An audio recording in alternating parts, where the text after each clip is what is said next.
Le 5 décembre 2017, Johnny Hallyday s'éteignait dans sa maison de Marne-la-Coquette. Presque 3 ans plus tard, Laetitia Hallyday a reçu pour la première fois l'équipe du Parisien, afin de se confier dans une interview fleuve.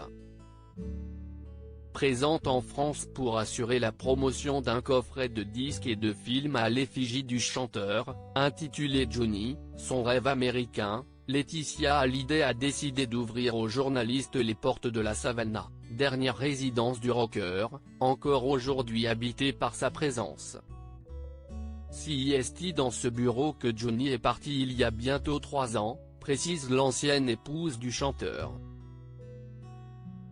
Si est la première fois que j'arrive à y entrer sans verser une larme, en étant heureuse et en paix.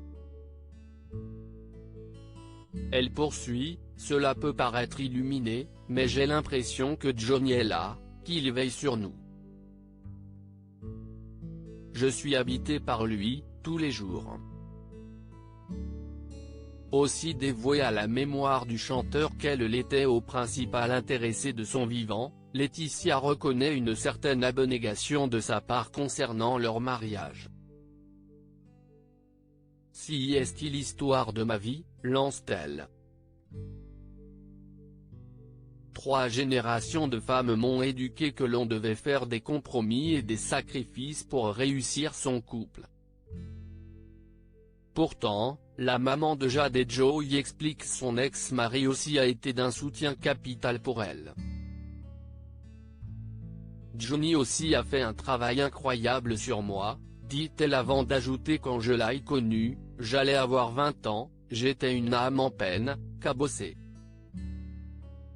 Je pense que je ne serais plus de ce monde si je ne l'avais pas rencontré. Laetitia Hallyday, un nouvel homme dans sa vie aujourd'hui, Laetitia Hallyday est parvenue à retrouver l'amour, après 3 années particulièrement sombres. Elle explique que cela n'a pas toujours été simple de vivre pleinement cette relation sans culpabiliser. Au début, je n'arrêtais pas de les comparer, dit-elle avant d'affirmer c'était une question de survie, de retrouver ma place de femme sans trahir Johnny, sans le tromper. Heureusement, l'ami d'Hélène Darroze a pu compter sur ses filles pour se remettre à vivre. J'apprends à aimer différemment, à vivre le moment présent.